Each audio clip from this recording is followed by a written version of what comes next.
ধর্ম ও সমাজ সংস্কারক রাজা রামমোহন রায়কে বলা হয় ভারতের নবজাগরণের পথিকৃৎ। রাজা রামমোহন রায় ছিলেন প্রথম ভারতীয় যিনি ধর্মীয় সামাজিক পুনর্গঠন আন্দোলন অর্থাৎ ব্রহ্ম সমাজের প্রতিষ্ঠাতা। এর পাশাপাশি তিনি ছিলেন এক প্রখ্যাত বাঙালি দার্শনিক। তার এই অবদানের কথা মাথায় রেখে রাজা রামমোহন রায় লাইব্রেরি ফাউন্ডেশনের উদ্যোগে একটি আন্তর্জাতিক সেমিনারের আয়োজন করা হয়। নমস্কার।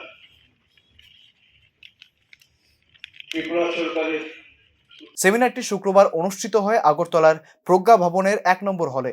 এদিন মূল বক্তা হিসেবে অনুষ্ঠানে উপস্থিত ছিলেন মুখ্যমন্ত্রী ডক্টর মানিক সাহা। এদিন নিজের বক্তব্যে রাজা রামমোহন রায়ের বিভিন্ন অবদান ও আমাদের দেশের কৃষ্টি সংস্কৃতির বিবিধ দিক তুলে ধরেন তিনি।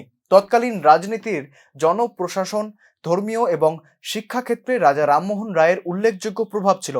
বিশ্বকবি রবীন্দ্রনাথ ঠাকুর তাকে ভারত পথিক এবং দিলীপ কুমার বিশ্বাস তাকে বিশ্ব পথিক বলে অভিহিত করতেন।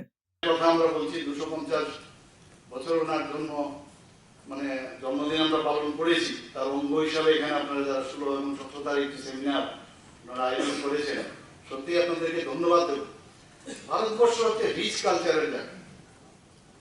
ভারতবর্ষে এত রিচ কালচার, তার রেঞ্জ মানে যত এডুকেশনের দিক দিয়ে হোক, আমাদের সংস্কৃতি, কৃষ্টি যাই বলুন, পরম্পরা সবকিছু কিন্তু রিচ ভারতবর্ষ। একটা সময় ছিল যখন বিদেশ থেকে ভারতবর্ষে আসতো মানুষ পড়াশোনার জন্য, আর এখন আমরা ছেলে মেয়েরা যখন ইউকেতে বা সে আমেরিকাতে যায়, আমরা গর্বের সাথে বলি আমার ছেলে আমার মেয়ে বা বিদেশে থাকে, নিজেদেরকে খুব গর্ববোধ করি। কিন্তু ভারতবর্ষের কিন্তু এরকমটা ছিল না, মানুষ বাইরের থেকে আসতো। সনাতন ধর্ম থেকে আরম্ভ করে মানুষের সম্পর্কে, মানুষের ভাবনা চিন্তা, মানুষ কোন দিকে যাবে, কোন পথে চললে যে দেশ এবং সারা বিশ্বকে পরিচালন ক্ষেত্রে সুবিধা হবে, সেই শিক্ষা কিন্তু দিত।